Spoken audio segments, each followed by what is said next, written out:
মাছটা ভেজে রেখেছি, আর এই যে ভেজে নিচ্ছি। আর আদা জিরেটা বেটে নেব, পেঁয়াজটা আর এটা দিয়ে ভাজছি। এই যে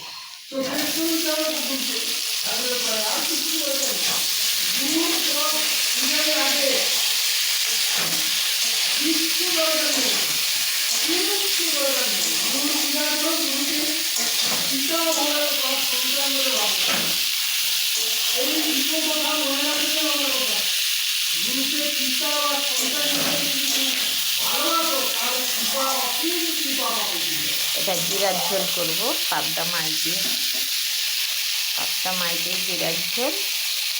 আর বড়ি, উচ্ছা, আলু, বেগুন দিয়ে ঘন্ট, মানে ঘন্ট না, তরকারি টাইপের। আর এটা জিরা ঝোল, পেঁয়াজ একটু দিলাম, ফোড়ন দিলাম, তেজপাতা দিয়েছি। এই যে সবজিটা ভাজছি ভালো করে সমড়ে এবার লাস্টে নামানোর সময় জিরে বাটাটা দেবো, ফুটে নামিয়ে নেব। আর আদা বাটাটা আগে দিয়ে একটু ভেজে নেব। তাই দেখতে থাকো।